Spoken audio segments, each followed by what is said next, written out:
Farmers are tough and resilient, but that doesn't mean they have to go it alone. When the stressors of farm life get to be too much, everyone needs someone to talk to. The Farm Family Wellness Alliance provides access to free, anonymous mental health and well-being services. Access starts at TogetherAll and is available to any farmer in the United States and their family members aged 16 or older. Learn more and get your free account set up today.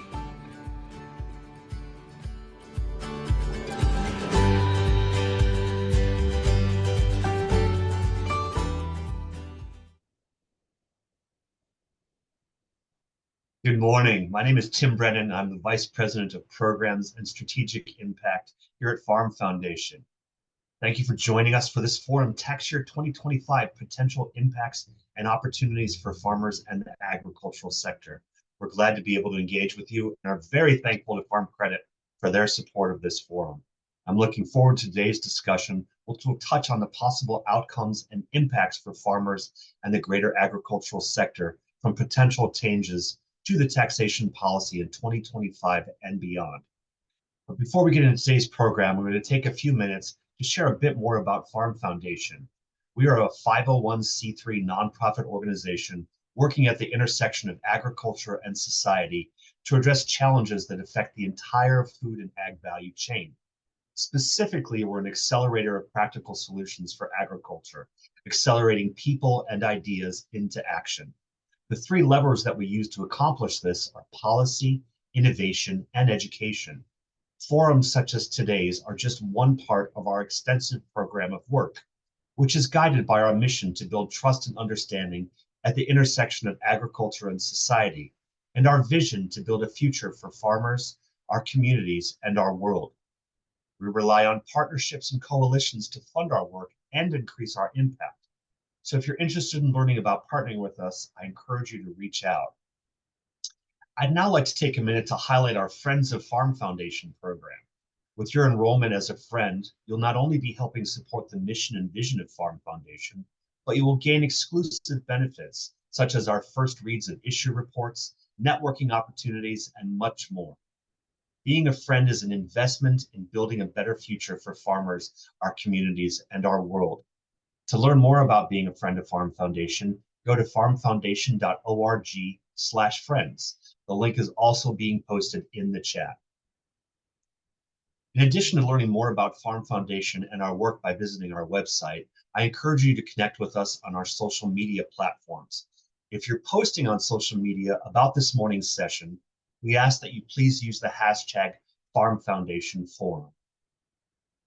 Here are the last few housekeeping notes. There'll be an audience question and answer session at the end. We'll be using the Q&A button at the bottom of your screen and not the chat to queue questions.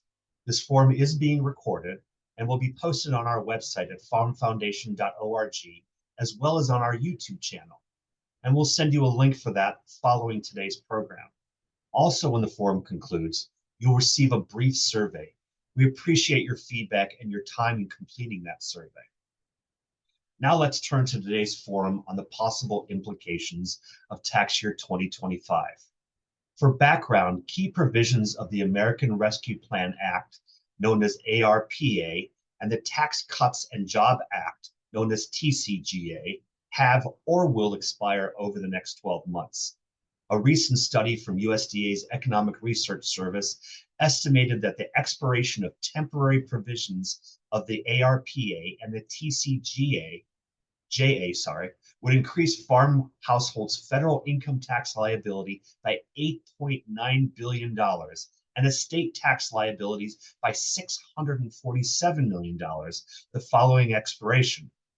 This analysis suggests that the combined effect of sunsetting of the reduced individual income tax rates, the increased standard deduction, a cap on state and local tax deductions, and the elimination of personal exemptions would have the largest impact on farm households.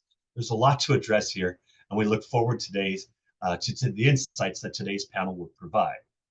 Today's panel of experts will be moderated by Todd Van Hoos. Todd is President and CEO of the Farm Credit Council, where he leads the National Trade Association's effort to represent the Farm Credit System's interests before Congress, the administration, and various federal regulatory agencies. He has more than 30 years of experience navigating the political and policy challenges in Washington, D.C., working in Republican administrations, on Capitol Hill, and for the Farm Credit System. Focusing on agricultural and financial services policy, Todd has worked directly on 5 farm bills, the Graham-Leach-Bliley and the Dodd-Frank banking bills, and a variety of other major legislation. Todd is also a Roundtable Fellow and serves on the Farm Foundation Board of Directors. Thank you for being our moderator today, Todd. Thanks, Tim. I appreciate the introduction. Welcome, everyone. Glad you could be with us today. I thought Tim did a good job laying out what we're looking at here in Washington about taxes this year. As we enter the new Congress with new control and an obvious reconciliation effort that's going to have a big impact on taxes. At the same time, we understand that the farm economy is not as strong as it was. We've seen farm income go down. Some of that has been offset a little bit by a healthy livestock sector, but the grain crops and row crops specifically, and some permanent planting crops have been hit pretty hard. And so when you talk about taxes, you definitely talk about farmer bottom lines. And right now, farmers can ill afford any further hits to that bottom line. And so that's what we're going to focus on today in this panel. We've got some experts. We'll introduce them one at a time. But we want to make sure we get your questions. As Tim outlined, we are taking questions through the Q&A portion of your Zoom webinar. So enter your questions whenever you'd like into the Q&A of the webinar, and we'll get to them after everyone's presentation. So don't wait till the end. As the questions occur to you, just queue them up in there, and we're happy to get to those. So again, thank you all for joining us. We'll probably be here for a couple of hours until we run out of questions. Now I'd like to open the conversation with our first panelist, Dr. Tia McDonald. Tia is a research agricultural economist in the farm economy branch at the Economic Research Service at USDA. Her research focuses on household and business financial health and the various implications of tax policy. That's a lot to get your arms around, Tia. Additionally, she maintains strong research interest in other regional topics, such as health policy, individual and community responses to disasters. So Tia, welcome to the forum. We're glad to have you. Thank you so much. I'm really excited to be here today to talk about taxes. As Todd said, I'm a research economist at USDA's Economic Research Service, and my main responsibilities are to research and report on tax policy and how that affects farm household financial well-being. And we recently did some analysis, Tim alluded to this, about these expiring tax provisions. And I thought I might highlight some of the results for you today, especially, might provide a foundation for today's discussion. And I particularly want to highlight some of the most significant impacts that we found. So here is a list of the expiring provisions that we examined.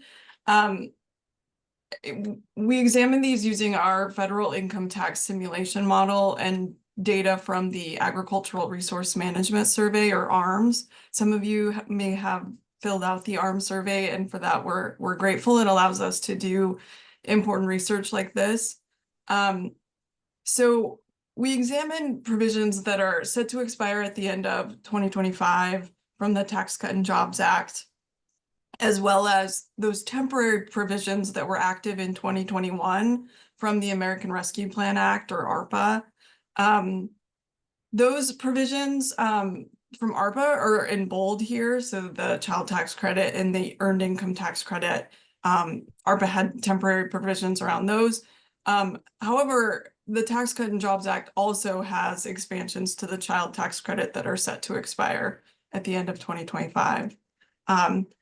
So just to give you a big picture assessment, we estimated that the impact of these expiring federal income tax provisions would increase tax liabilities by almost $9 billion. And then the expiring estate tax exemption would increase estate tax liabilities by almost $650 million. Next. So this graph gives you a sense of the relative impact of these expiring provisions just from the Tax Cut and Jobs Act. And that's the one that's, kind of top of mind because it's, set to expire at the end of 2025. So the biggest aggregate impact on tax liabilities comes from this scenario that we examined that combined these related provisions. So the combined effect of expiring tax rates, brackets, while removing the SALT cap, the state and local tax cap, reducing expiration would reduce the standard deduction while reinstating the personal exemption. So we combine these together because they're so interrelated.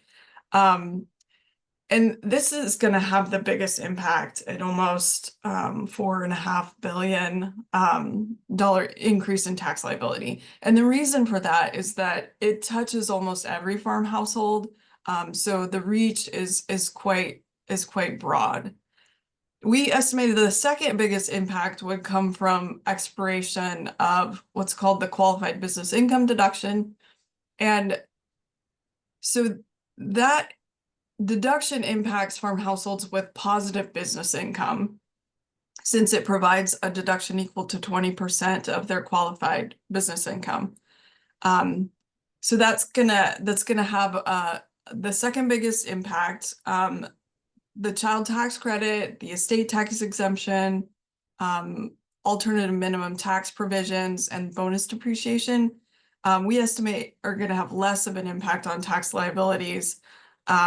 Particularly estate tax exemption and alternative minimum tax provisions. Those are really targeted towards higher income farm households. So they don't have quite the reach as, this first scenario does. And bonus depreciation, the effects of bonus depreciation are more muted because of the availability of Section 179, but we can get into the kind of the nitty-gritty later about the substitutability of 179. So I'm going to show you some additional analysis for these two biggest impact. So you can see what the impact is going to be across farm size and type.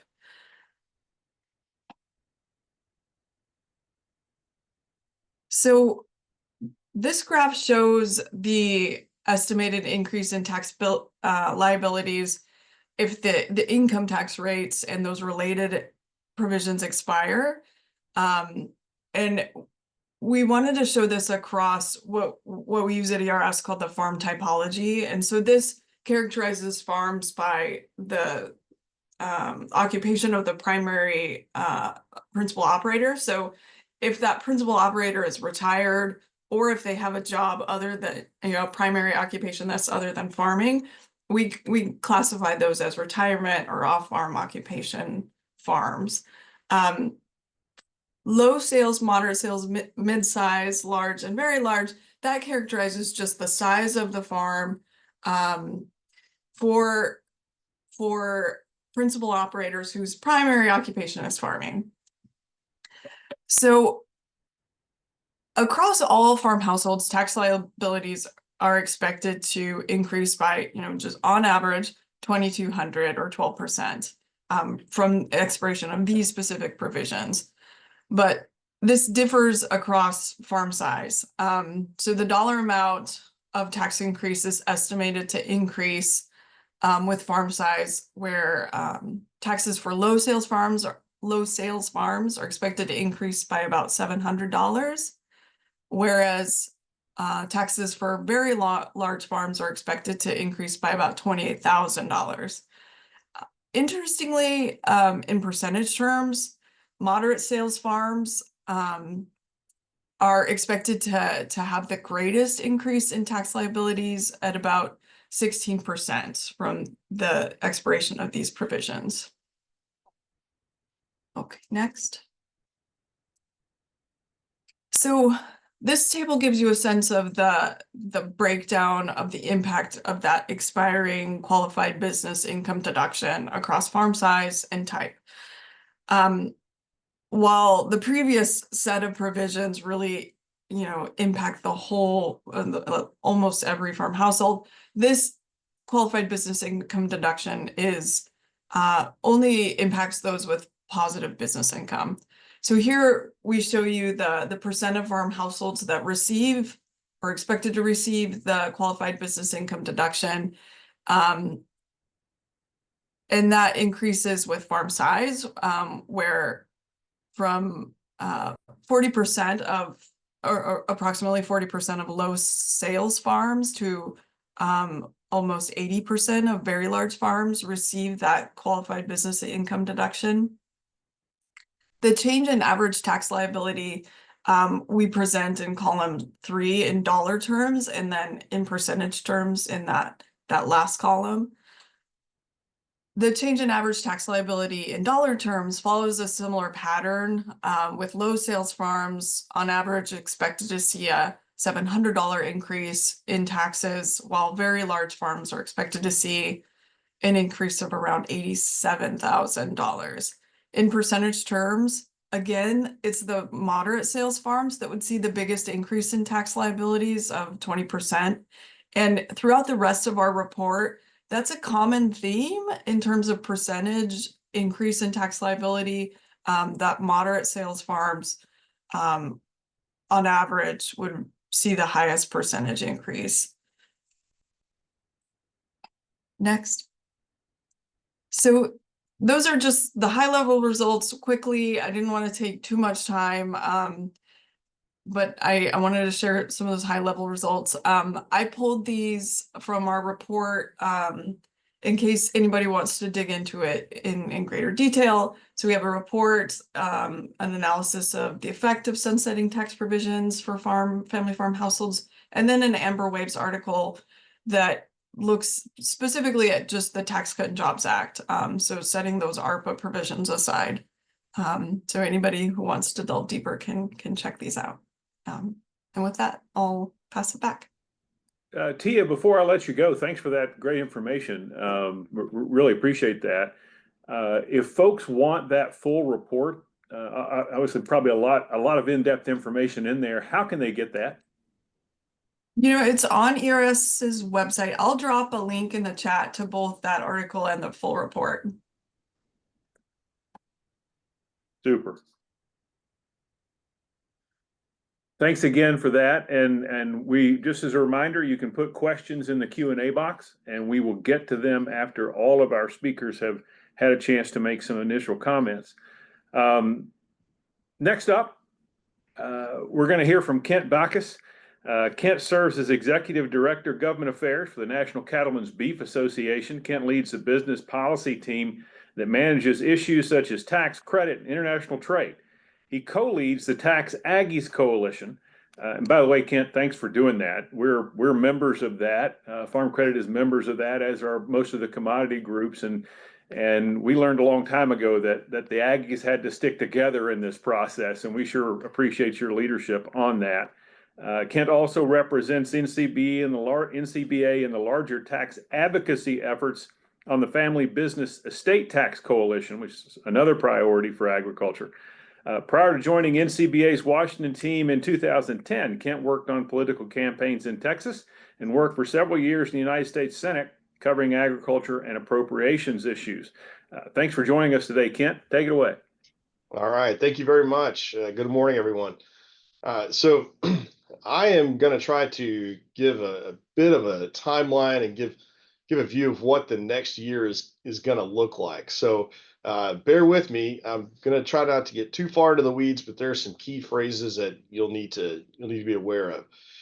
So right out of the bat, we have new leadership in the Senate, new leadership in the administration, and so with Republicans controlling all three of those branches, there's great expectation to see a lot of movement very, very quickly on some key issues, including the tax package. So January 3rd, in just a couple of weeks, we will see the new Congress sworn in. On January 6th, the Congress will certify the election results. And then a couple of weeks later is Inauguration Day, which for anyone who works in Washington knows that's the worst commuting day of all. But with that said, right off the bat, the House Republicans are looking to introduce legislation. They're going to try to prioritize a couple of key things that will be important to the new administration. And a couple of those are going to be border security and taxes. So with the House and the Senate both in, we're looking for a lot of movement in those first 100 days. Keep in mind, we have a national debt that I checked this last night. It looks like we're close to about $36.3 trillion in that national debt. On January 1st, the debt ceiling, that's when the Treasury will start using extraordinary measures. And so with that backdrop in mind, Congress is going to they're going to look at budget reconciliation as a vehicle to move these two key policy areas on border security and taxes. So what is budget reconciliation? I think I need to spend just a moment on this to kind of help folks understand. The Congressional Budget Act, it permits using reconciliation for legislation that changes spending, revenues, and or the federal debt limit. On the spending side, reconciliation can be used to address most mandatory or entitlement spending. So in that budget process at the beginning of the year, Congress will most likely include these reconciliation directives. So with that, they will include instructions or directions to committees to make changes to specific laws within their jurisdiction in order to meet those budget targets and therefore reconcile the budget. So that's what that budget reconciliation goes through. The interesting thing about budget reconciliation in the House, you just need a simple majority like all things. And so with that tight margin in the House, Republicans still should be able to move some of these key initiatives rather quickly. On the Senate side, the interesting part about budget reconciliation is that the filibuster is not allowed. So the compromise to that is something called the Byrd Rule after former Senator Robert Byrd. And in that case, amendments are limited in scope and in number. And so that means that you can't have as many of these adjacent policies. So if they're going to focus on border security, there's some key things that they'll have to stay within and some guidelines. And with the tax package, especially if they're looking at the revenue side, then that means that they're going to be able to focus on a lot of these key things. So with that in mind, that would lead to some negotiations back and forth. The House and the Senate would have to come together, work out some differences, and pass these moving forward. So this is my Schoolhouse Rock timeline that I like to put out there, but the stick figures are not meant to undermine the seriousness, but there is a lot of back and forth and messaging you're going to hear throughout the year. But if this is the vehicle that they choose to use with budget reconciliation, that means that that they're going to have some rules that they have to stay within. So we know that House Republicans have been working for the last few months with their tax teams to be able to put something together. We know that Senate Republicans have also been looking at what their priorities are going to be.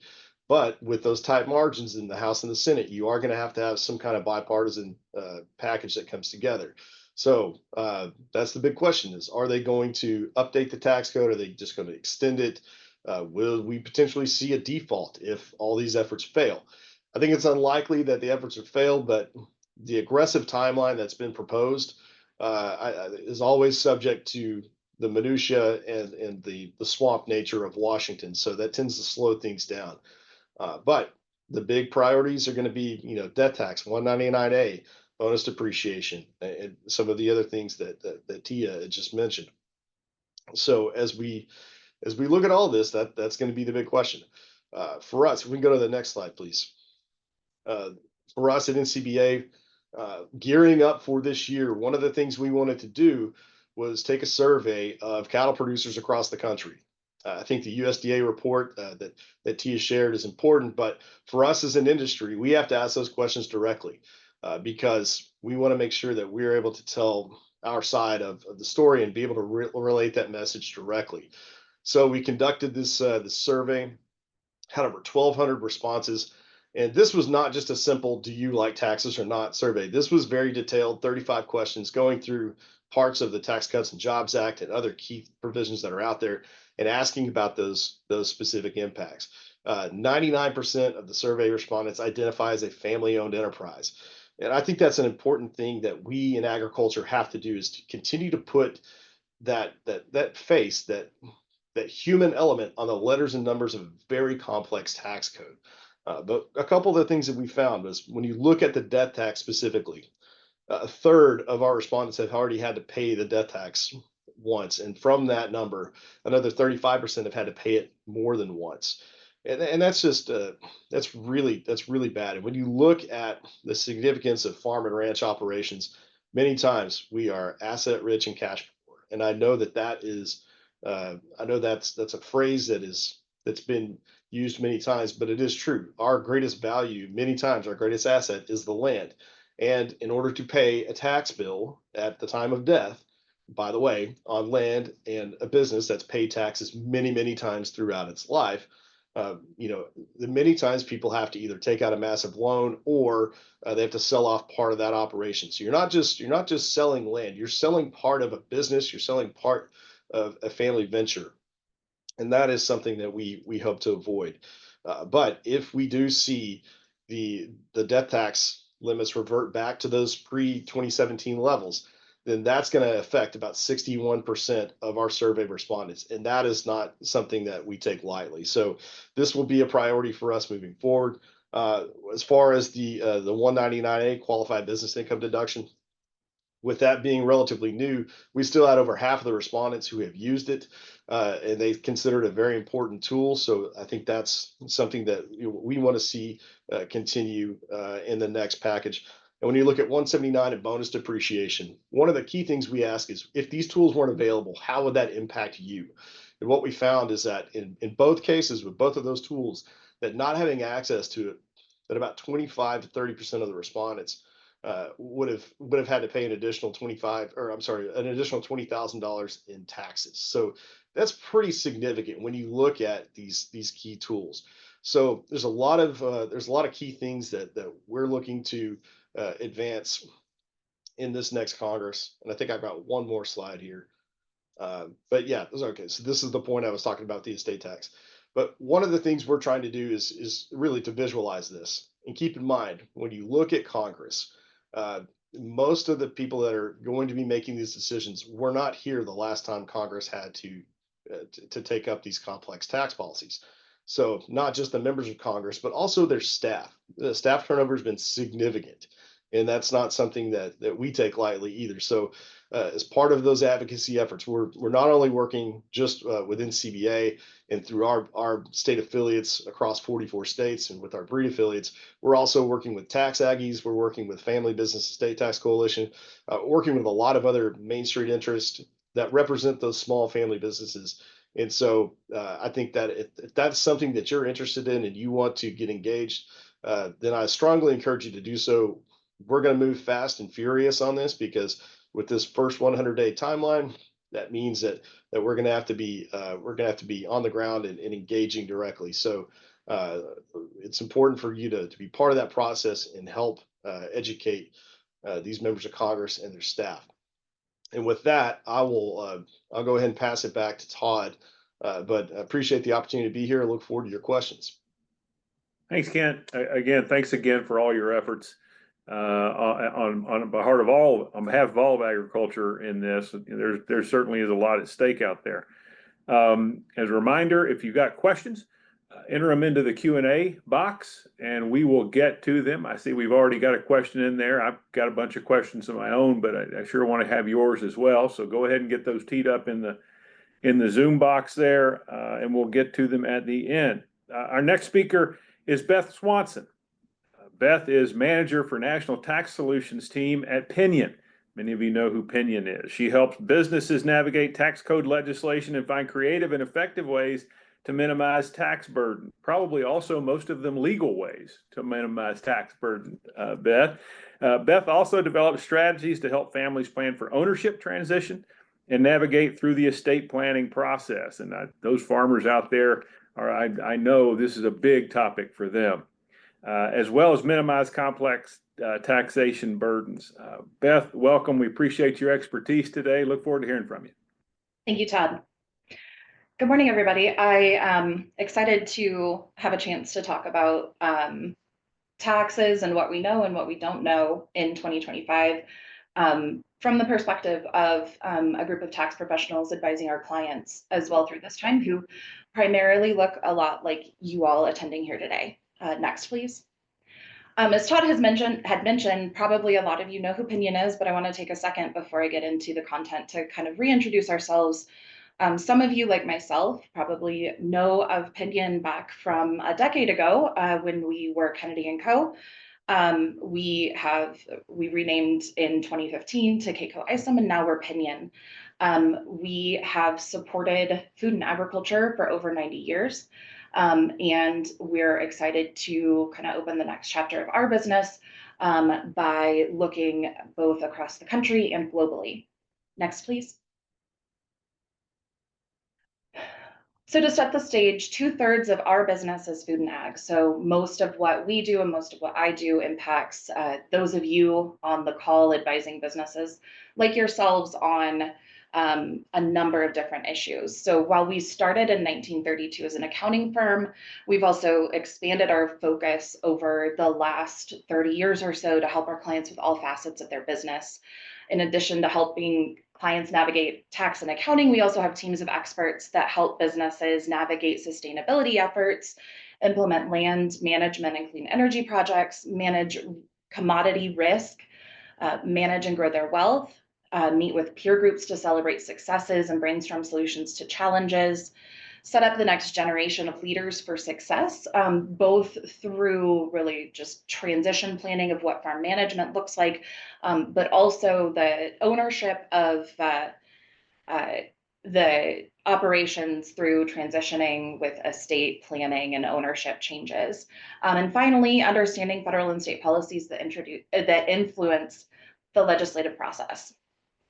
Today, we serve businesses across the country in all of the different areas that you see, from top to bottom, and from policy to plate. Next, please. So we really think about our business as from policy to plate. Our government affairs group works to influence legislation in Washington, and in conjunction with the National Tax Group, we work to help our clients and the industry understand tax policy. We have resources to make sure that businesses are set up for success. We help businesses with their production issues and help get goods to market. Next, please. So let's talk about what we know. Tia and Kent did a really great job of listing some of the biggest provisions whose expiration will impact farm households after 2025, holistically, looking really statistically at farm businesses across the country. And we've found that the USDA report that Tia authored really is helpful in understanding all of the various impacts of globally, what farm businesses in the United States are going to experience with the expiration of the TCJA. We know going into 2025 that stakes are high. So we have 10 tax provisions that are expiring at the end of 2024, an additional 30 provisions that are expiring at the end of 2025, with a further 4 tax provisions that are international business focused that are also expiring at the end of 2025. We also know, as Kent has covered, that Congress intends to try to act quickly, but we also have a lot of concerns. So first of all, the cost of the TCJA significantly higher than was originally estimated in 2017. The newest estimates that we've seen is that a full extension of the TCJA is going to cost $7.75 trillion through 2035. We've also heard indications that some of these tax changes won't have retroactive effect, meaning that some provisions that I'll get into in a minute that have already expired won't be fixed. And further, with the budget reconciliation process and the expected cost, we're worried that Congress is going to have to pick and choose which provisions of the TCJA are going to get extended. Next. What we're seeing with our clients that is really consistent with what Tia had shared and some of the provisions that Kent had also highlighted. And as Todd had mentioned, a lot of these provisions are, well, as Tia mentioned, a lot of these provisions are going to increase the tax liability to farm families. And as Todd mentioned, our farm families can ill afford right now and any additional hits to the bottom line. On the estate and gift tax exemptions, the IRS has said that less than 1% of individuals dying in the United States will be required to file a tax return, and even fewer required to actually pay estate tax. However, USDA statistics have shown that farmers are disproportionately impacted. Double the number of farmers will be required to file a tax return compared to the general population, and double the number of estates will owe tax. Kent covered as well that the NCBA study shows that nearly a third of their respondents have been affected in some way or will be affected in some way by the estate tax if the TCJA sunsets at the end of 2025. We are seeing very similar results with our clients and have concerns if the estate tax exemption is cut in half to inflation adjusted about $7 million per person in 2026. A lot of farm businesses that we work with are going to be impacted in a really tangible way. But even outside of that, just because you're below the estate tax exemption doesn't mean that you don't worry about it. So the impact of the estate tax is a lot larger than what the statistics would show about who really is filing estate tax returns and paying estate tax. On the qualified business income deduction, again, Tia's study is great at demonstrating that there's a significant impact of QBI on farm families.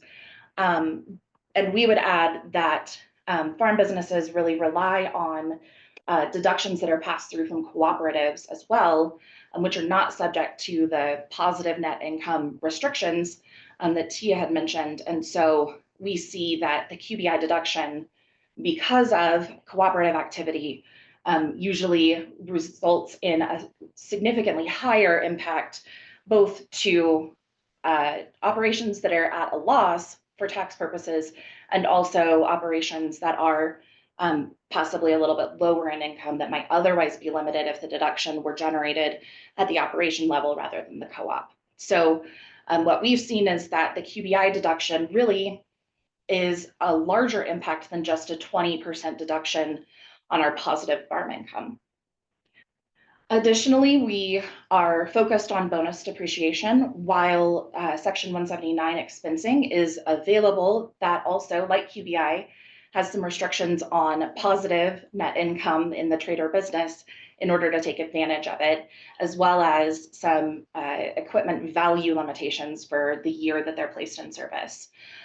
So bonus depreciation sunsetting is a concern, especially because Section 179 isn't really a one-for-one trade.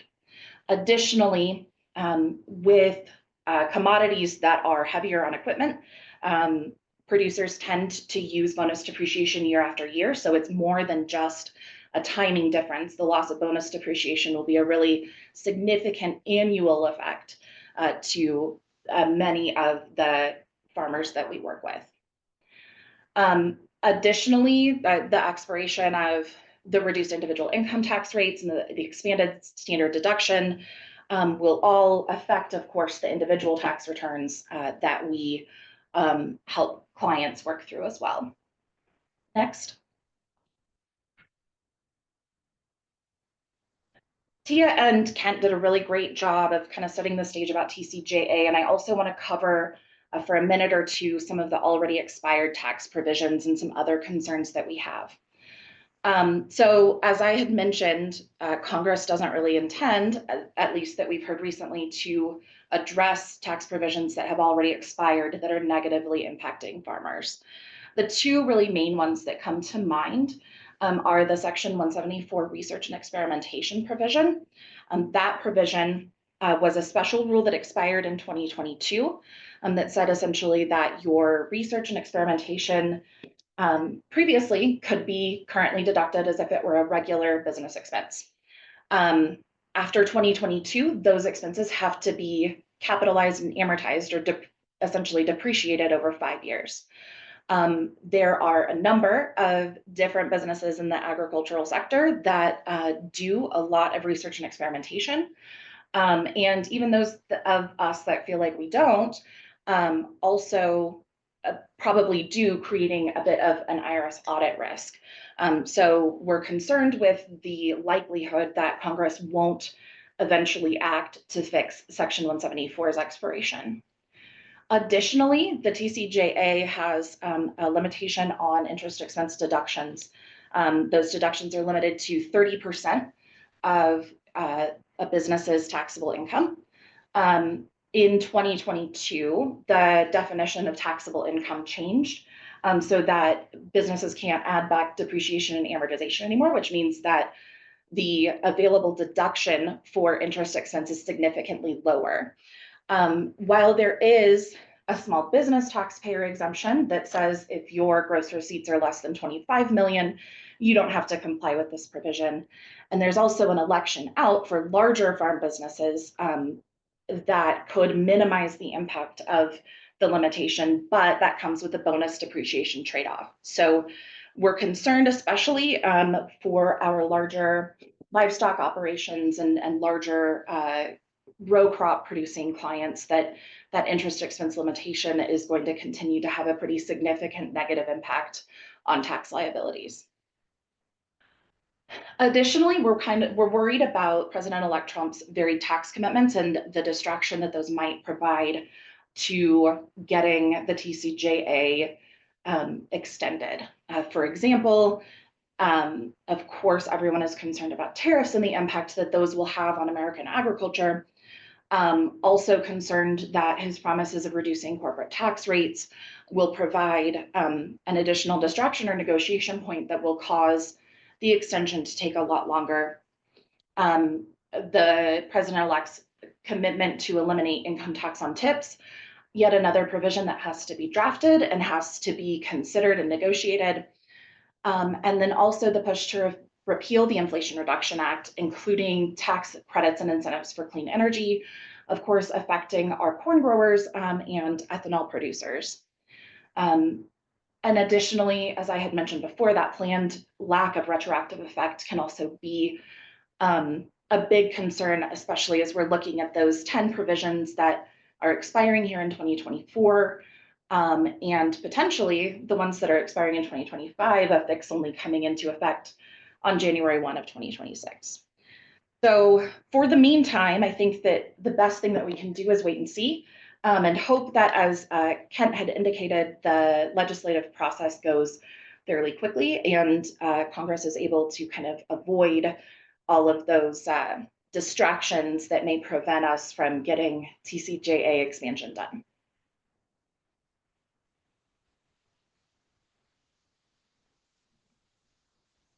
All right, thanks, Beth. I appreciate that. Good information. I want to come back to you on a couple of things at the end here. But let's remind everybody, if you have a question, go to the bottom of your Zoom dashboard there, click on the Q&A button.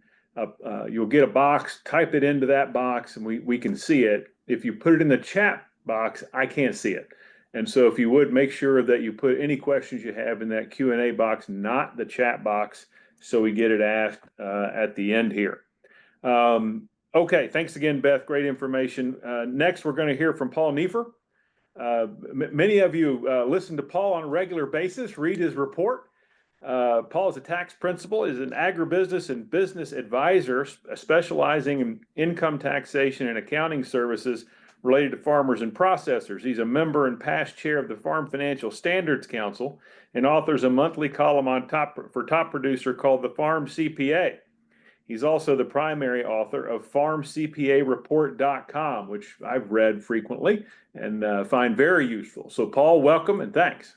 Thank you very much, Todd. Let's go ahead and go to the next slide. So we're going to talk about the Corporate Transparency Act. It was actually enacted as part of the National Defense Authorization Act for fiscal year 2021. That's a mouthful. It was actually done at the end of 2020. It's effective starting this year. And really what we're looking at is anytime that you go ahead and create an entity that typically is filed with the Secretary of State. Now, it could be with an Indian tribe, it could be a foreign entity, et cetera, but any of those entities that are required to be filed typically with the Secretary of State, that's who we're talking about.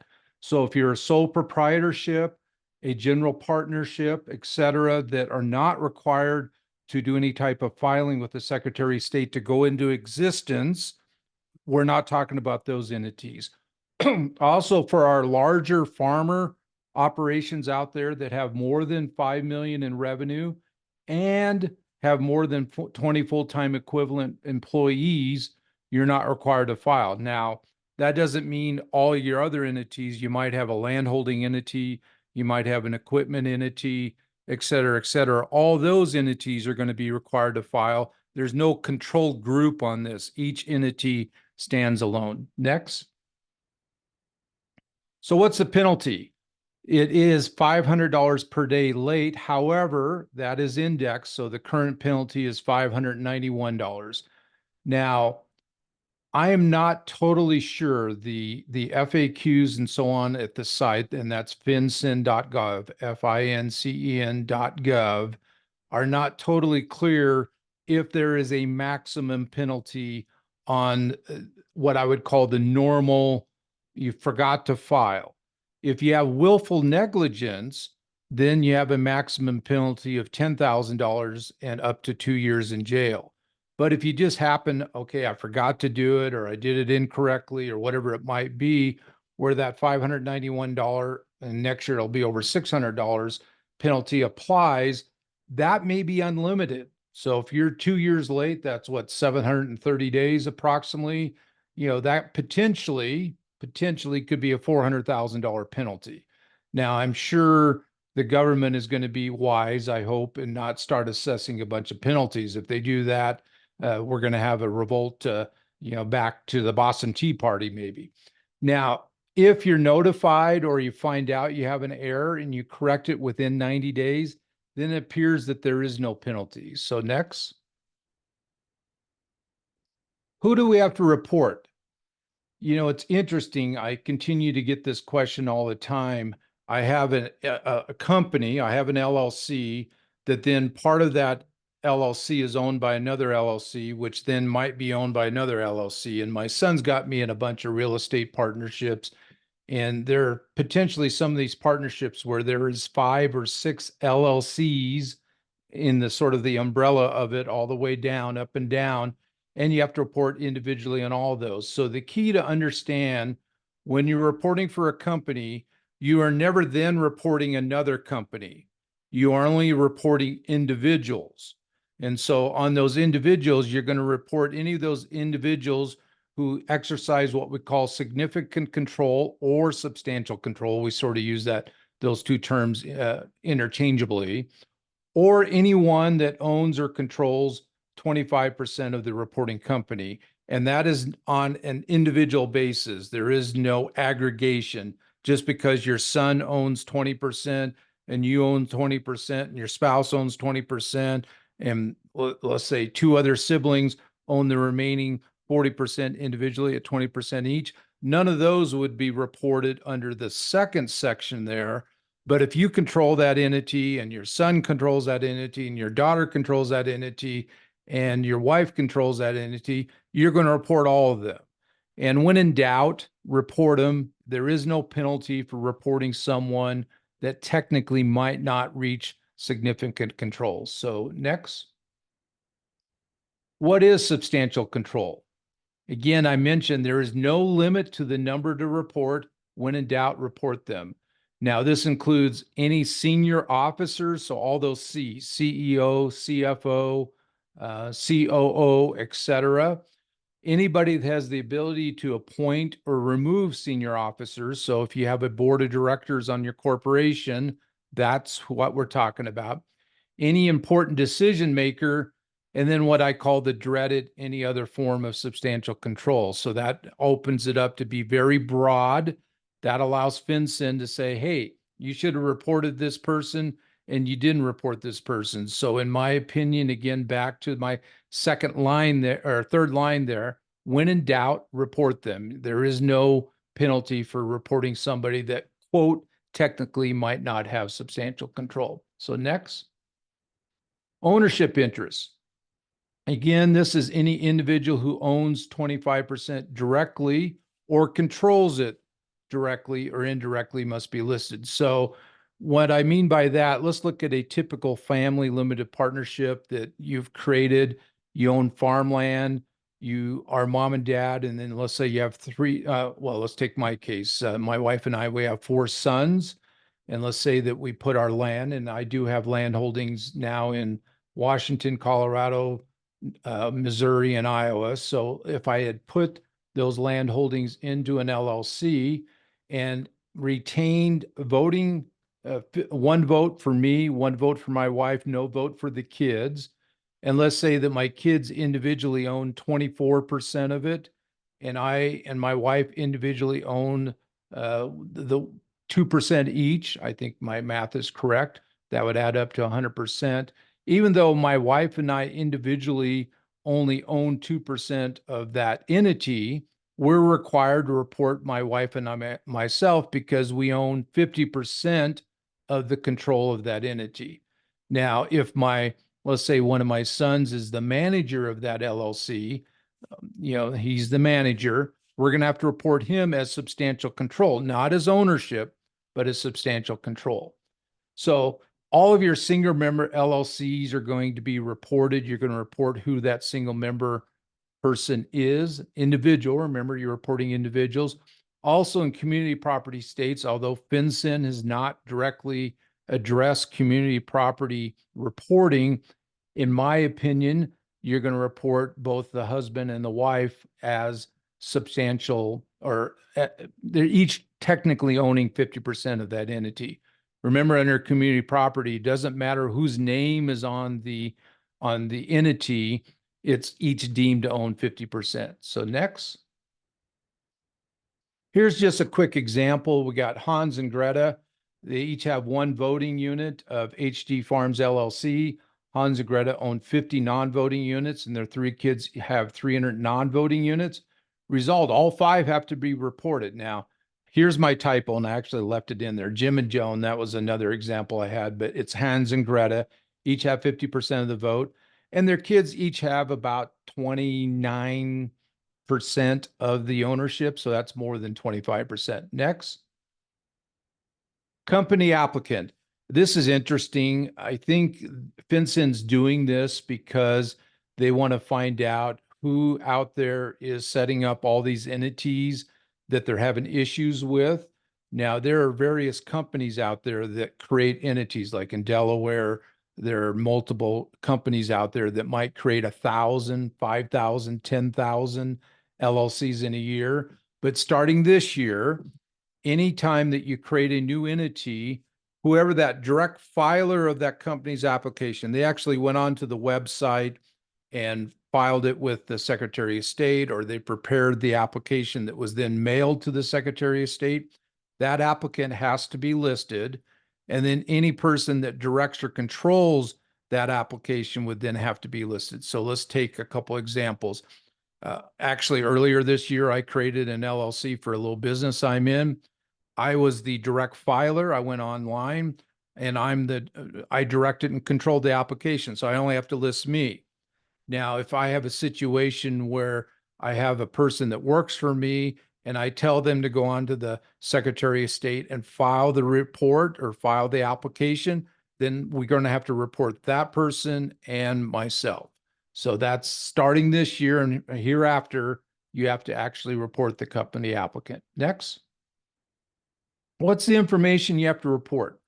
So on the company, you have to report the full legal name, any what I would call registered DBAs, not informal DBAs, but any registered DBAs. You have to report a current U.S. address. You can't do a PO box. It has to be a physical address. And then you're going to indicate to FinCEN where you formed under, let's say, Delaware or Kansas or Missouri or Iowa, whatever it might be, or an Indian tribe, or you were formed in Switzerland and you're doing business in the U.S., then you have to provide a EIN. Typically, it's going to be an employer identification number. It could be a TIN or a social security number, like a single member LLC. Many times they don't have EINs. You're going to then provide the owner's social security number. So I think there's a couple more lines here. Oh, actually, I was wrong. So go ahead. So for your applicant, those that have substantial or significant control or the owners, and it's interesting, on the application, the applicant is one section. There is no separate section for substantial and then a separate section for owners. They are all lumped together. So you're going to report substantial and owners all in the same section. Here, you're going to provide the full legal name, the date of birth, a complete residential address, again, no PO box. You're then going to provide a unique identification number. And here you're never going to report the social security number. It's either going to be a driver's license, it could be a passport, and it could be other. Now, it's interesting. I've had a couple emails come to me. Somebody's like 95 years old. They're in a nursing home. They haven't had a driver's license for 20 years. They haven't, they don't have a passport. They haven't traveled overseas. It's the dreaded other. So what type of documentation are you going to provide in that situation? Not totally sure, but the key is you're going to have to upload a copy of the document. Now, farmers, including myself, were fairly conservative at times, and we don't necessarily want the government having a copy of that document. But I'm going to tell you, if you've done any flights in the last 3 years, typically you're inserting your driver's license into that little machine. And believe me, the government's keeping a copy of that. They'll tell you they're deleting the photo, but they don't tell you they're deleting any of that driver's license information. So don't worry about that. They already have it. So next. FinCEN identifier. This has definitely made our life easier. Again, I've already filed probably 50 or 60 of these BOIs, beneficial ownership information. And in most of those, there's at least one person that has to be on there on almost all of those. I've certainly been on several of these. My son and I have LLCs together and so on. You can go online and get what's called a FinCEN identifier. It's a 12-digit number. Right now, it starts with 3. It saves the applicant from entering the same information over and over. So if you have like 10 entities and you were to go in there and provide that information for all 10 entities and you have to be on all 10 entities, if you don't have the FinCEN identifier, you have to provide your name, your birth date, your address. You have to provide the information off of the driver's license. You have to upload a copy of the driver's license. You have to do that same thing over and over for 10 or 12 or 20 times. Whereas if you get the FinCEN identifier, you only provide that information once and then you provide the 12-digit number and you're done. So if you have more than 2 or 3 of these that you have to do, get your FinCEN identifier. It is very easy to get. It's as soon as you provide that information, click submit, you get that number in about 1/1000th of a second. I mean, it shows up on the screen almost immediately. So this is something it's definitely worth doing. Next. Important dates. December 31 is the deadline for all entities that were formed before 2024. Entities formed this year, you had 90 days, but believe me, multiple people have missed that deadline. I don't think FinCEN is going to do any penalties at all for this year. As a matter of fact, we'll talk about the injunction here in a second. And then starting next year, if you do any new entities next year, you have 30 days. And then the deadline for any changes to be reported. You got a new driver's license number. Maybe somebody was below 25%, then they went over 25%. your address change, et cetera. Those all have to be reported. And typically we're dealing with what I call a government form. It's clunky. What do I mean by that? If you have one change, let's say your driver's license number changed.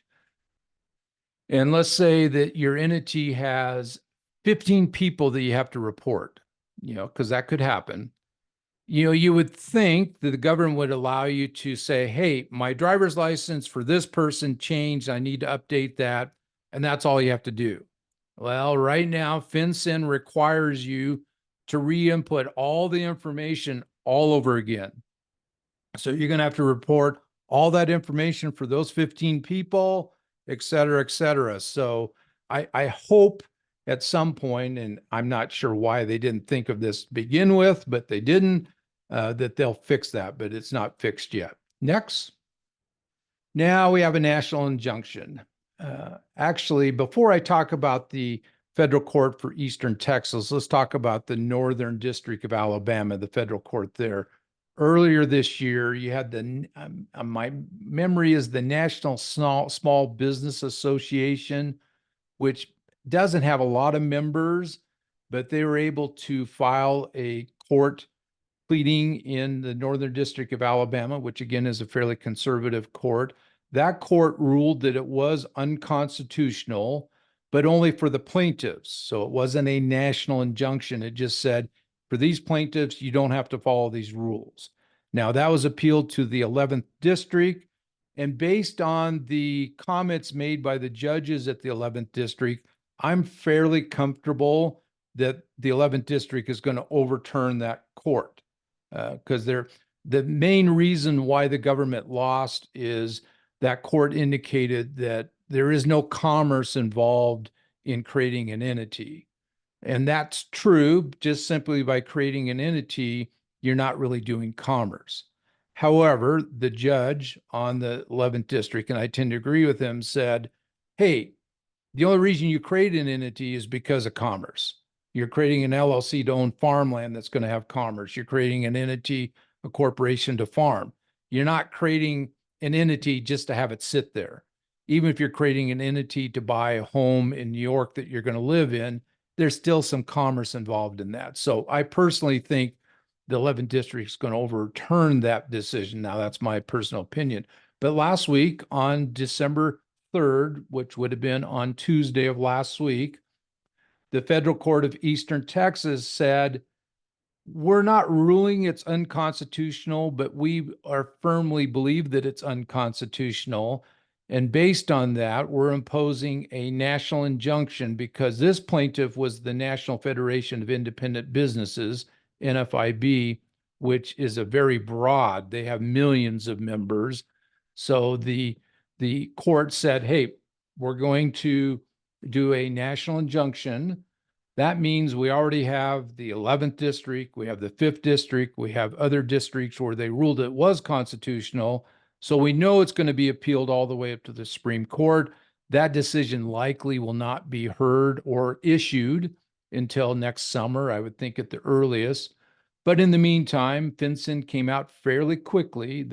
I think their website posted it sometime last week, indicated that for now, there is no current requirement to file the report, but you can continue to do so.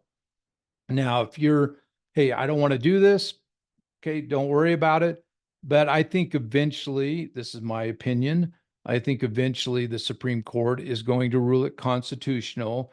There is a valid reason why the government wants to know this. Now, not for everybody on this call. There are money launderers that use these single member LLCs. There's Russian oligarchs that buy a penthouse in New York using a single member LLC. Matter of fact, most rich people will buy large homes, expensive homes using single member LLCs, so people don't know who it is. So I think even though there is a national injunction, I think it will be overturned at some point. So the bottom line for right now, you don't have to file the report, but eventually you likely will have to file the report. At least that's my opinion. So I think with that, I'm done. Thanks very much, Paul. That was very helpful. Again, if you'd like to ask some questions, we got a few of them queued up in the Q&A.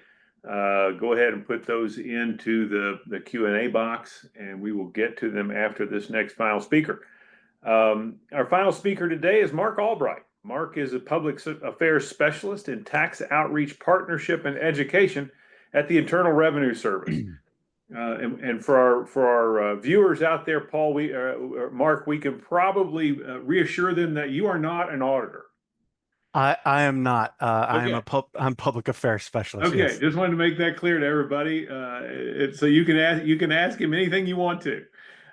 He joined the IRS in 2021. He's worked for more than 25 years in the communications field. Previously worked for the IRS Criminal Investigation, the City of Austin, Texas, the National Football League's Atlanta Falcons, and the U.S. Army. Mark, thanks for being here. Take it away. Thank you. Hello, everyone. What our group is, I guess our mandate is to be able to communicate updated tax information through press releases and tax tips, which I'm going to show you one here shortly, and social media to businesses and institutions that haven't historically had a relationship with us. So I know we have some, tax pro and other tax involved people who would have different relationships with the IRS, but with our section, it's 11 people. We are national and regional, and basically what we try to do is provide information to help benefit the taxpayer in whatever case. This is the first time I've gone down the farm and agricultural tax information section. So this is a lot of information I've been going over. But what I want to do is highlight basically some resources and really links that we have to offer everybody. Next slide, please. Okay. This is actually an older. This is a tax tip from October 25th, 2022. And the reason I wanted to be upfront with that is I didn't want anybody to think that I'm trying to give you old information. But what's great about this tax tip is that it does provide information and links to other pieces of tax information that farmers and ranchers and workers, any ag-related tax info. This is a good place to go. Again, in addition to the Agricultural Tax Center, which I'll also discuss here shortly. This link is, I'll provide it in the chat box once I'm done also. It covers information for, of course, the forms and publications to help farmers, financial resources for small business, agricultural trends and statistics, of course, and tax relief for natural disasters. We had a few of those that came out, that have been coming out since I've been here, specific to fuel and other items that they do tax relief on at the federal level. Of course, the forms of publications. This website has a variety of tax forms and publications for farmers. Basically, it's pretty much everything that you'll need. If it isn't on there, it will provide you a link to what you need. This is also, if you don't get the link, you can go to tax tips at irs.gov, and you can just search farmers, ranchers, and farm workers, or ag-related tax info, and it will bring this up. This is our largest one. Financial resources for small business, of course. That is for basically everybody. Well, I guess I would assume almost everybody on this call would have some information in there that you would like to be able to access for sure. And then, of course, on the bottom there is the Agricultural Tax Center. The Agricultural Tax Center is basically, it gives you a lot of information about how to treat insurance and crop disaster payments. As you can see, tax rules for foreign agricultural workers, if commodity credit corporation loans account as income, and how to deduct expenses for soil and water conservation. Next slide, please. This is a screenshot of the Agricultural Tax Center. This one, it has more in-depth information.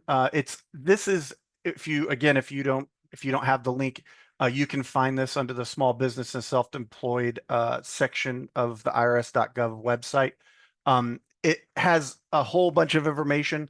They keep it up to date as possible. Obviously, with everything, with this being an election year, and with our elected members of from the president on down, things are they're gonna have changes that come out. As they come out, we provide them. Part of what my job is to provide that information as soon as possible. Once it's something that we're able to send. I can't really speak on the as far as the lawmaker side, because that's above my head. But once things get cleared, and it gets passed, or we're told to provide information about it, that's what we do, to try to just make sure that everybody knows as much information as possible. The great thing about this one, obviously, it has information on the different aspects of financial resources for agriculture, some of the stuff that I spoke of earlier, the commodity credit corporation loans and stuff like that. It also has on the site, if you look on the panel on the left, it has links to other information that is more general to more business stuff and not as specific to farmers or any kind of agriculture. But the issue is of course, that would also have to have information that that would be helpful for everyone involved. The biggest thing that just came out, this came out a little bit over a month ago. I believe it came out the 25th of October. That is the updated Farmer's Tax Guide. If you're not familiar with the Farmer's Tax Guide, it gets updated. It's publication 225. I'll also put that into the comment section, so you can, if you haven't seen it before, or if you need the newest edition, you can get that. This is a large document that it covers as much as possible as far as conducting the business of farming, and it has there's some new changes for 2024 that they have on here that I'm going to highlight real quick, and then again, this is the document of the publication that I'm using to again learn more, that's more information specific to farmers. It is a lot of information, so but the best part about it is if you need to look up, I treat it like an encyclopedia. I learn something somewhere else, or I find something else, I go here and I find that information on here to get more details about it. For 2024, there's a change in the standard mileage rate. The business standard mileage rate for 2024 has increased to 67 cents per business mile. That's one update. The other one is the increased Section 179 expense deductions dollar limits. The maximum amount you can elect to deduct for most Section 179 property you place in service in 2024 is $1,220,000. This limit is reduced by the amount by which the cost of the property placed in service during the tax year exceeds $3,050,000. Another update is the phase down of special depreciation allowance. The special depreciation allowance is 60% for certain qualified property acquired after September 27th, 2017. And placed in service after December 31st, 2023, and before, of course, January 1st, 2025. For certain property with a long production period and certain aircraft placed in service after December 31st, 2023, and before January 2025, January 1st, 2025, the special depreciation allowance is also 60% for certain specified plant-bearing fruits and nuts planted or grafted after the December 31st, 2023, and of course before January. Maximum net earnings, net self-employment earnings subject to Social Security part. It has this 12.4% of the self-employment tax is $168,200 for 2024, up from $160,200. So it went up $8,000 for 2023. There is no maximum limit on earnings. It's subject to the Medicare part, or if applicable, the additional Medicare tax. The additional update is Social Security tax rate on these wages is 6.2% each for employee and employer. The Social Security wage base limit is $168,600. Now, thank you. That is the cover of the guide. I believe that the total pages for it's 96 pages. So it is a lot of information, but it is very helpful. Again, I just wanted to make sure that that everybody understands their basic resources, and if you have any questions about those resources or where to find information on specific items, please let me know. That's everything I have. Back to you, Todd. I appreciate that. All right, now's the fun part. Thanks to all the panelists for their presentations. Let's get to Q&A. I think the first question, Tia, probably you can start us off here. Has ERS assessed the implication of the expiration of Section 199A, subsection G, in the 2017 Tax Cuts and Jobs Act? This is the one that allows deduction for certain ag co-ops. Have you all looked at that and done any analysis on it? You know, we have not. And the primary reason for that is the nature of our data. So we have data at the farm household level. Right. And so we're really limited in terms of trying to assess the activities at the co-op level and any potential deductions that might pass through to the farm household. So it's really a data limitation, although I appreciate Beth's kind of highlighting the nuances there and Right. it has a different reach. It's a really, important thing to look into. I wish we had better data on that. Well, data is always a challenge. I know that, and individual situations are going to vary, and so some range, but at least your analysis has given us a pretty good handle on what the scope might be. Okay, I had a question that occurred to me on Tia. You said a couple of things about moderate-sized farmers being more impacted on a percentage basis on a couple of these expiring provisions, and it wasn't immediately apparent to me why that would be. What do you have a sense of why they would be more impacted on, for instance, rate increases or things of that nature? Right. Yeah, it is kind of a quirk in terms of the structure of their income. For low sales farms, they tend to have a lot of, they just tend to be lower income in general, in comparison. So once we get to moderate sized farms, they start to be a little bit more profitable. They might still have considerable off-farm income that they're not able to offset with farm losses like the low sales farm category are. Okay. And so they just kind of pop in this in-between area where they're not quite getting some of the exemptions, the exempted income that higher income folks are gonna really be able to take advantage of, like that bonus depreciation and even 179. They're not as likely to really utilize those at that stage in their farm growth. And so they're just this in between in between category where they don't have loss, they're not as likely to have losses, but they're also not as big, and they're not as able to take advantage of some of those benefits that the bigger operations can.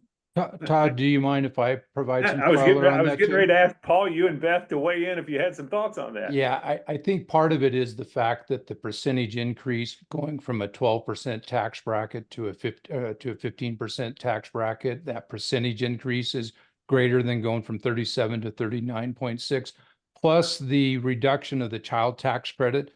A lot of those moderate income farmers have 2, 3, 4 kids that under the current rules that qualify for the $2,000 tax credit. That's going to drop down to a $1,000 tax credit now. In the opposite is they're going to get a $5,000 personal exemption. But a lot of those farmers, by the time you factor in the standard deduction and their other deductions and so on, they're not owing a lot of federal income tax anyway. So that boost or the reduction of the child tax credit really hits them pretty big. Thanks for that. That makes some sense. Beth, anything to add on that? Yeah, I agree. And additionally to Tia's point, there are other areas where smaller to moderate farm income household is going to have fewer opportunities for some other tax planning techniques that you would see from operations that are otherwise in sort of those higher brackets. Thanks for that. There's a couple of questions in the Q&A that have touched on this, and I had one as well, and that is, Tia's analysis showed rates, basically income tax rates have a massive impact. And I know, Kent, you follow this very closely on Capitol Hill. Last time we went through the tax bill, it seemed like there was a range we were going into. People said, okay, that we say this rate, somebody else said this rate. Now it seems like we're going with where we are today. And I guess the question is, do you see an appetite, Kent, to lower those rates further, to keep them the same, or do you maybe even foresee that they could raise? I mean, it seems like Republicans are coming in to be reluctant to raise those rates. Well, I think if you just want to be straight to the point on it, anything that doesn't preserve what we have is a tax increase. Yeah. And so if you're not able to continue those rates at minimum, obviously we would like to see rates lowered. We would like to see more money returning to producers and underscoring that profitability. We think we can spend our money better than the federal government can, but obviously anything that looks like it's going to be a rate increase or anything other than preserving what's there, it is going to be interpreted as a tax increase on small businesses and on families. So across the board, that puts Congress in a very tough position because, again, we have a massive, massive debt. It doesn't look like Congress really has the stomach to address the massive spending problems we have and the entitlement spending problems that we have. But who knows? Maybe they'll turn a page on this and we could see it. But I think that's really the narrative that you're hearing a lot of, is that anything that diverts from preserving what's there is considered a tax increase. And I think a number of them have taken a pledge on that. It's going to be really tough. It's going to be tough. There was a question, Kent, about the survey, and the question is, and I'll try to rephrase here a little bit.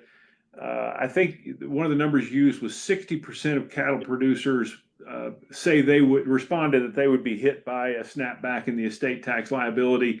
Does that mean that 60% of cattle producers have a net worth more than $5 million? So keep in mind, this was 60% of the survey respondents. Right.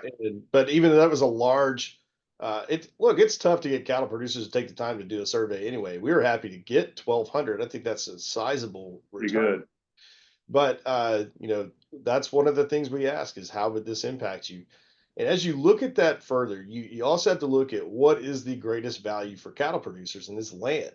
Well, Right. What have we seen a significant increase over the last few years? Farm real estate. And so as those values go up, whether it's pasture land or farmland, or just demand for development, the real estate development for farmland is always a constant pressure. So all of that's taken into consideration. So it's not just that we've been setting, record values on cattle prices and everything else. It's the land values that have gone up. And just because there's an increase in land value doesn't mean that there is an increase in cash flow. And I think that's an important thing. Certainly something we're trying to communicate to Capitol Hill, because trust me, we have plenty of producers who would love to focus more on profitability and get better cattle prices and get more money in their pocket, not having to pay more in taxes. Yeah, and it's a little bit, I don't know, but I've been a little bit surprised.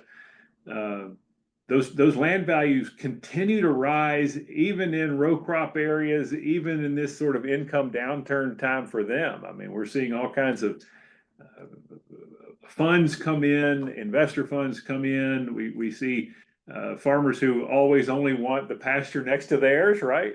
That's the only one they really want. But those values keep going up, and there's no cash in that unless you sell.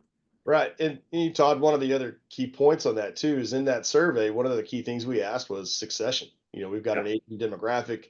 At the startup cost for agriculture, I mean, I'm sure there's an entire other webinar that Farm Foundation can have on that. But I mean, this is one of the biggest pressures that you face. So for next generation, if you're forced to pay, this is state tax. If you're forced to sell off part of your property, who are you selling it to? It's either going to be developers or other producers. And so you've got all kinds of other questions about consolidation and everything else. The last thing we need is a tax policy that incentivizes further consolidation in farm and ranch operations, and that discourages the next generation from producing. So that's one of the reasons why this is such a big issue for us. Yeah. Here's a question. Could the tax credit on farm research be continued? I'll throw that out to any of the panelists. Actually, that's not part of the Tax Cuts and Jobs Act. That's already embedded in the code, so there is no changes on that. Now, we do know that those research and development expenses, technically under the current rules, you have to amortize those over 5 years. We're not talking about the credit, we're talking about the expense deduction. Right. There was a act that the House had passed earlier this year, the Tax Relief for American Families and Workers Act, that was going to allow immediate expensing. That didn't happen. I would think that will be part of the act that might happen here next year. Maybe they'll allow immediate expensing, but the credit is still there. That's not going away with TCJA. Thanks, Paul. Appreciate that. One of you and Kent both have raised sort of the specter of all of these things that Congress has to extend cost a lot of money. And I've had conversations with people in Washington about, given the deficit, given the pressures, this is number one, going to be hard to do. And number two, Congress is going to have to find some offsets somewhere, probably in this political environment where the margins are very narrow. So I guess, how will Congress balance this cost of continuing TCJA and at the same time running up a pretty significant deficit? Are we talking about new revenue raisers too? Well, I'll jump on that grenade. Thanks, Todd. No, I think when we come to these tax bills, that most of this is about messaging, and it really is about what kind of framework do we want for the economy for the next few years. So if you look at the traditional Congressional Budget Office scoring, you look at some of those metrics, in many viewpoints, some of those scores missed the mark. Those predictions missed the mark on 2017 TCJA. So you've got a lot of people that are looking more at dynamic scoring. I think that's probably something that some of the other panelists can really talk about. As far as revenue raisers, I think it's going to be tough to implement new taxes. How they pay for it, Congress will find a way they will find a way to pay for this, and they'll find a way to talk about it in a positive light. Right. There's a lot of shared interest in this, and everybody's going to have their priorities that they try to put in place. The big question is, how is this going to lead to economic growth? How is this going to solve some of those bigger issues? And I think that's where we're going to spend most of the conversation, because it's not like Congress is going to fix it's not like they're going to fix their spending problems anytime soon. We haven't seen anybody willing to stand up and defend the Treasury as they used to. But really, this is about messaging and framing what they want the economy to look like and who they want to benefit in that economy moving forward. So that is a very Washington answer of saying we don't know, but we expect that the messaging is going to be very strong, and you're probably going to see a change in how they justify it. Yeah. Yeah, and I think we'll see. I don't think we're going to see a permanent increase or the permanent of the TCJA. We're going to see another 3 to 5, 5 to 7, whatever it might be. You'll see some of the provisions maybe become permanent. You're going to see some disappear. You're going to see some new ones come into effect.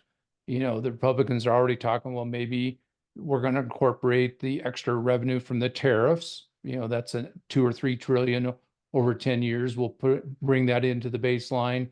It's as Kent said, it's all going to, it's like making sausage. You know, we like the result, but we don't necessarily like how it's made. Thanks for that. And Beth, that maybe this is a question that you might shed some light on. You know, we technically, right, all this stuff expires, right? And so we got the estate tax situation pretty stable for this year and next year, right? And then it expires and snaps back. So, you know, we think we know what might happen. We hope we know what might happen. What are you all advising folks right now about how to deal with the uncertainty around this? Yeah, so I tend to take, I think, probably a fairly conservative position, which is that we know what rates are now, we know what exemptions are now, and we know that it is possible that they won't get any better than what we have this year and next. And even if the exemptions do get extended, you aren't in any worse position for doing some estate planning now. So my advice would be to act now, and that way your bases are covered, both from a tax perspective, and also, you know, if a tragedy happens tomorrow, Right. you have planned for it, and everybody is in a better position than if you had been waiting to see what happened in Congress next year. I appreciate that. Anybody else got a perspective on that? Yeah, I tend to agree. I think certainly on the estate side, there are certain things that at least you can tee it up. I mean, you don't want to be sitting there, you know, October, November of next year, having done nothing. I think you definitely want to be having, you know, discussions. Now, the Republicans think, hey, we're going to get this done in the first 100 days. Every major tax law that's ever been passed is December 29th, December 27th. Let's be real. You know, already have Senator Thune saying, hey, we're going to push the tax can down the road. And again, the Senate tends to be, I call them the parents, and the House I call the kids, and whatever the parents tell the kids do. So let's just be honest. Our chance of really having clarity on this before October, November of next year is very slim. Yeah, Kent's an old Senate guy, so I think he would probably agree with your analysis on the relationship between the two houses there. That actually anticipates the next question I was going to get to. We do hear, gosh, we're going to come blazing out of January 3rd, man, we're going to be moving. Just given the amount of work that it would take to prepare a bill like this, it seems almost impossible to do this before summer. I mean, at the earliest. Yeah. And the House really has what, one? Really, I mean, you're going to have what, 3 of the House actually go to administration. We don't have 220 to 215. It's more like 217 to 215. So depending on who shows up that day, right? Yeah, exactly. At the same time, I think the Ways and Means Committee has done. They've really been putting a lot of legwork, gathering information. They were soliciting comments for months. This is not something that they're just gonna kind of grip it and rip it here. This is something they've been planning, and I think that we'll see a work product come out. I would say fairly soon. The bigger question is how long does the budget reconciliation process itself take, and then the instructions that come with it. And keep in mind, once they figure out what that top line number is going to be, then comes the fun part of having to retrofit all the other ideas and really get down into the numbers and the details of how they're going to be able to move these different things. But that's going to be the big challenge. And I mean, this is a big priority. This is something that the incoming president, this is a big priority for him. He, benefited greatly from that tax package the last go around. This is about a legacy for him too. So, given his influence with House Republicans and with a lot of the Senate Republicans too, I agree. It's going to take some time to get it through, but I think they're going to put a lot of effort behind it. And I'm glad you mentioned one piece of that, and that is, it certainly seems to me, others can agree or disagree. It certainly seems to me that the House is probably better positioned at the moment. They seem to have been working on this a good bit, like the technical nuts and bolts part of this. They seem to have been working on, while the Senate may be behind that. I mean, is that the sense you're getting? I mean, Senate Republicans and Senate Democrats too have been spending a lot of time, just probably not as publicly. And that's okay. That's part of my Senate bias anyway, being an old Senate. And Paul, it wasn't that. We don't always refer to it as college and high school, but that was I call it parents and teenagers. So just good ribbing between staff. But no, there's plenty of work that's been going on behind the scenes on this. I think we're going to see a lot of hearings. You're going to have a lot of interest, and it will not be boring for us tax nerds in 2025. And from a blog standpoint, I have plenty to blog about, so I definitely appreciate that. Exactly. But as I've been through a number of these reconciliation efforts over the years in Washington, and it always seems like everybody's really working hard, and then finally at some point leadership comes up and says, here's the number. Yeah. And then you got to go backwards to fit all the stuff you're trying to do into that number. I expect that's going to be the same this time. Ken, have you heard anything on that number yet? What that number might be? I mean, there's always different rumors you hear at all the different holiday parties in Washington, but I mean, I think we'll really, not put much stock in that until we get into January. Yeah. The numbers I hear tend to be influenced on the drink of choice at the moment. That's most discussions in Washington right now. Well, there's some truth to that. Okay, so here's kind of this one was a new one on me. I'd love to get a reaction from the panelists, and that is, we all know that the Trump administration is coming on board, and they talk a lot about tariffs. And the president certainly has the authority to over tariffs, right? He can impose those as he likes under certain restrictions, of course, but for the most part has great flexibility.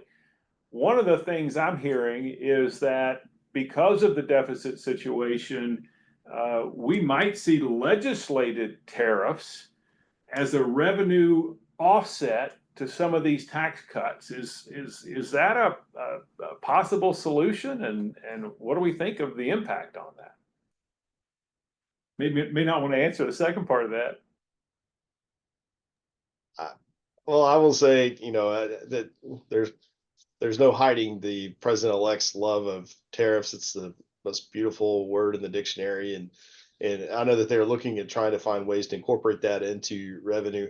I have, to be honest with you, I've been looking at some economic studies of how you would quantify this and what that would lead to, given just some of the unpredictability that tariffs bring. So I don't know how that is going to be scored. As far as the legislative part of that, then I would question, does that actually give the executive branch the tools they need to advance trade policy? So putting my trade hat on for that, I would wonder if you'd actually want to use that tool. So there's a lot of concepts that are being thrown around right now. I think especially at these these evening events too, you hear a lot of these things and then read about them the next day.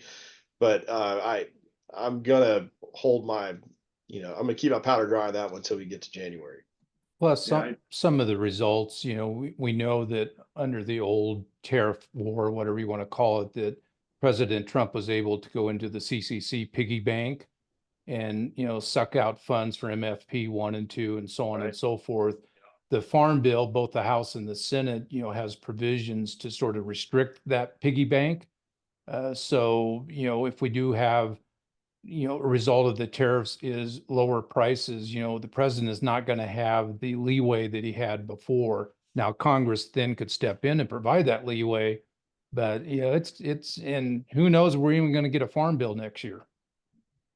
What's the over under on farm bill passage next year? I wouldn't want to set it. Beth, you actually raised an issue that I haven't thought much about, because we usually think of salt as an urban issue. At least I do, right? It's high tax blue states that tend to be more urbanized. It tends to be homeowner values, all that kind of thing, right? And so you raised it as something that it could impact agriculture. Talk a little bit more about that. Yeah, absolutely. And the state and local tax deduction cap really limits at the individual level the deductibility of your state and local taxes that you've paid. That includes your income taxes, your property taxes, sales tax, those sorts of things.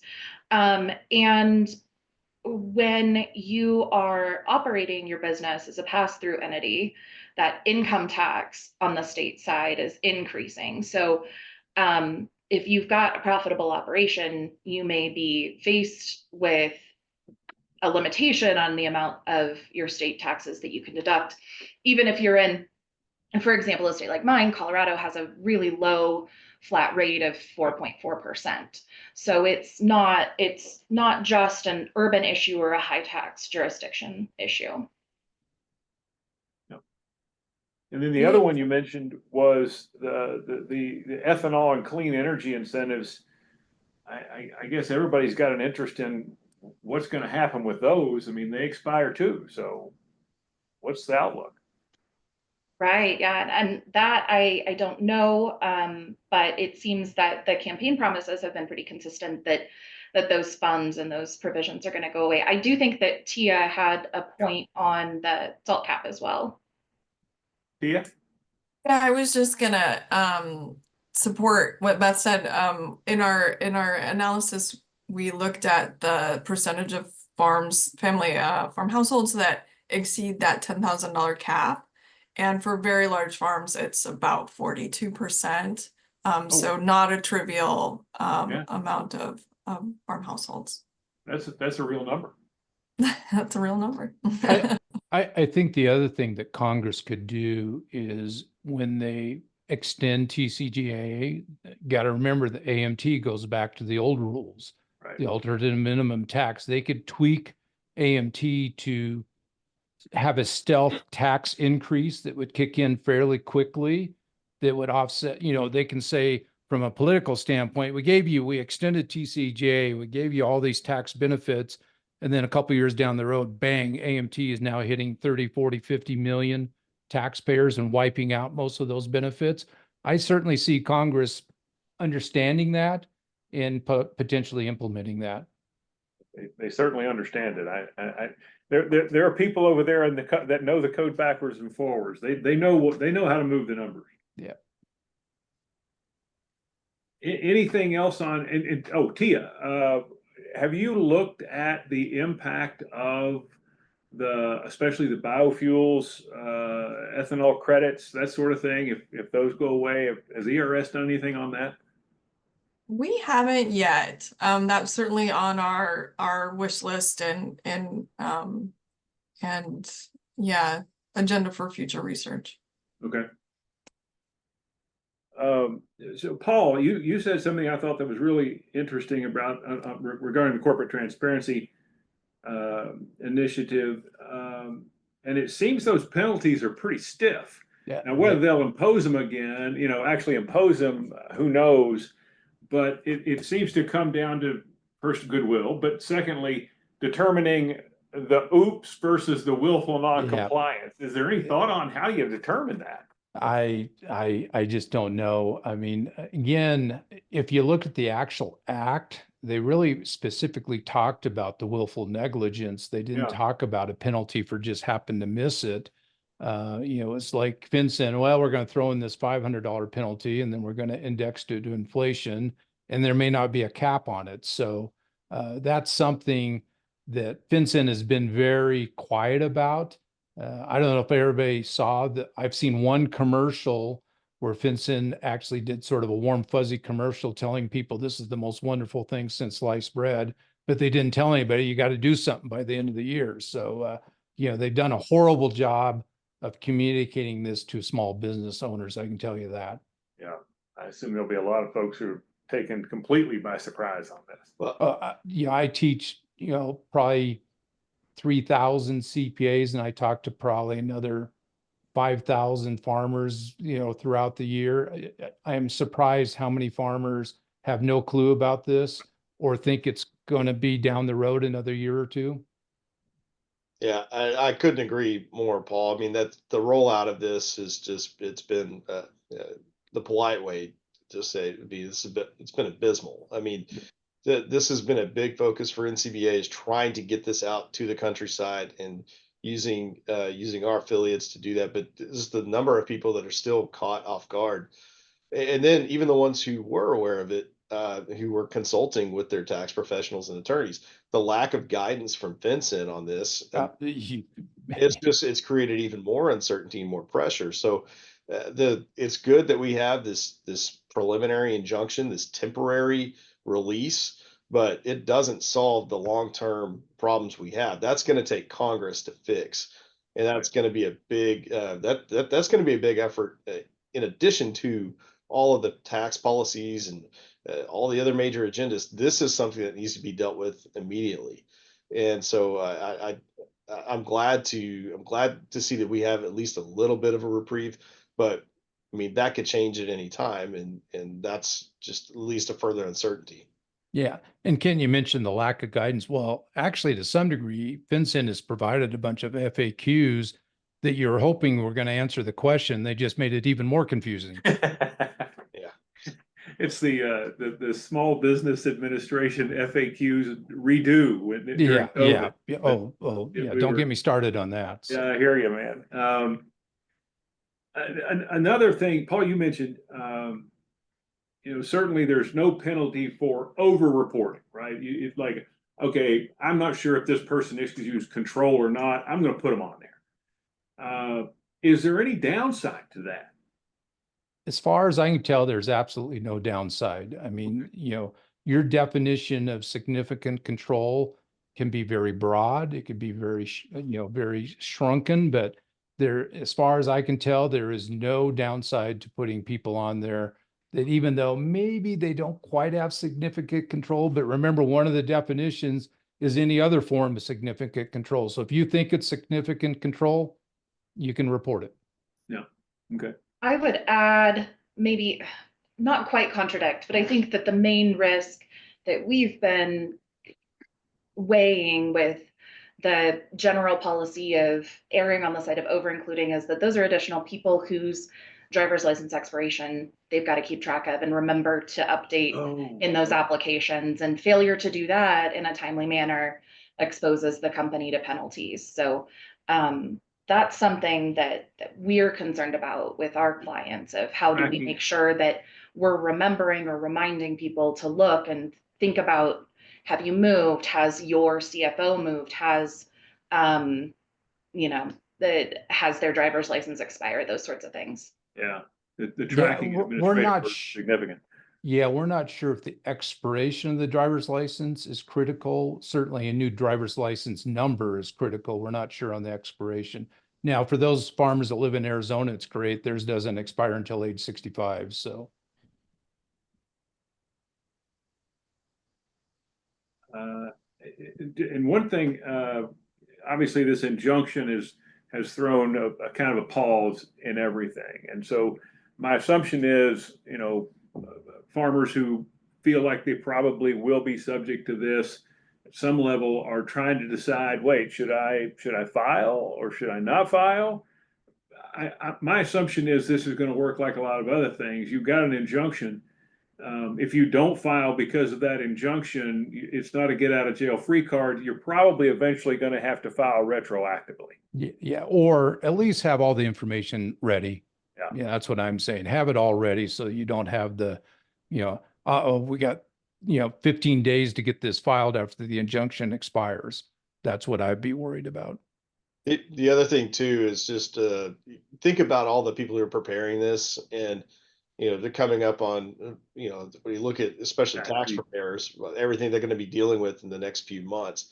There's limited bandwidth, and also the longer you wait, sorry Paul, but the longer you wait, the more expensive it gets. So well, and I think you have to understand that the CPA profession, probably 75% of the CPAs are not going to do these reports for you.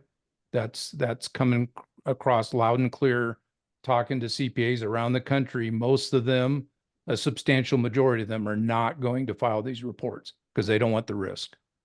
Yeah. Or as Ken said, they don't have the capacity to get it done anyway. So maybe both, right? Yeah. All right.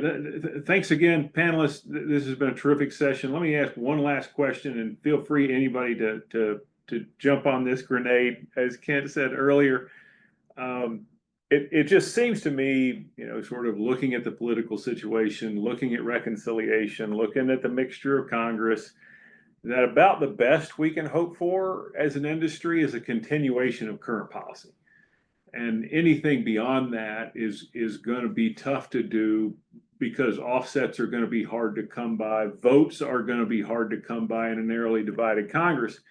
And so, what's your upside, downside risk analysis? Do you think there's a chance to make this a real chance to make it better? Do you think the more likely risk is on the downside, that it gets a little worse? Where do you fall on that?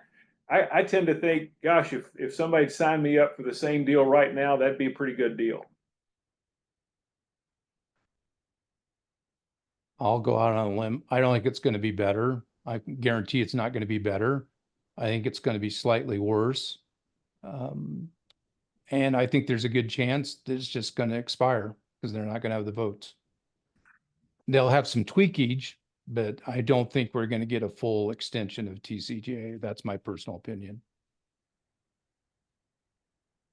Yeah, I mean, I tend to, maybe I'm the blind optimist on this. I think that there are some opportunities here to make some improvements and some updates. So however we want to quantify that in the end, I don't think there's going to be significant changes for the negative. I don't see that as much. But the big question is what is that top line number going to be, and how do they score this? How do they justify it to be able to use the budget reconciliation process to get it all done? So we'll see.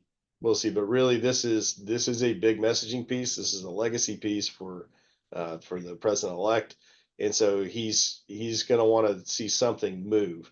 But Paul, I think you make a great point in the fact that the risk of this lapsing is always there, and that just goes to the dysfunction of Congress.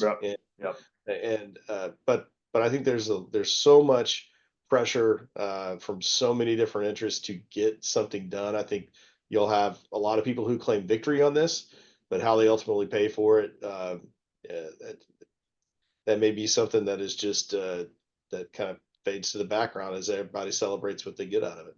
Yeah, I'm kind of a bit in between, but probably leaning a bit more toward agreeing with Paul. I want to hope for the best. I want to be in Kent's camp and know that those pressures are going to help us get it done. my biggest concern is that with the budget reconciliation process and what that top line number ends up being, what provisions end up not getting extended.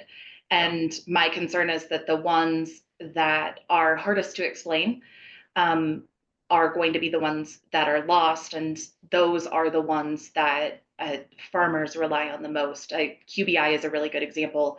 It is hard to explain, and it is hard to explain the unique impact that it has on farmers, and I think that we need to be prepared to do that work as well.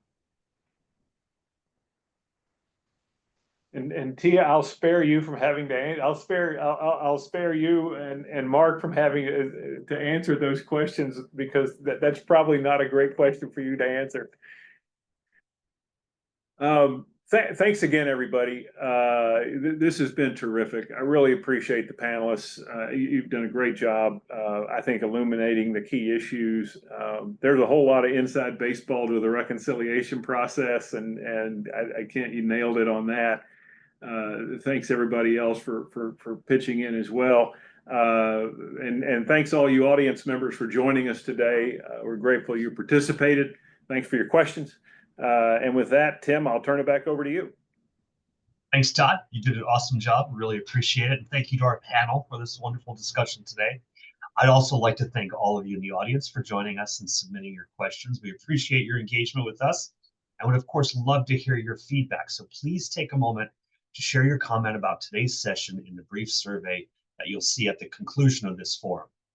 If you'd like to help continue providing valuable programming such as today's forum, I'll quickly remind you about becoming a friend of Farm Foundation. They also make a great Christmas gift, so check the link provided in the chat to learn more. Each and every gift to Farm Foundation strengthens our ability to address rapidly evolving issues impacting agriculture, the food system, and rural communities, and we are very grateful for your support. Thank you once again for joining us today. We'll now conclude the forum.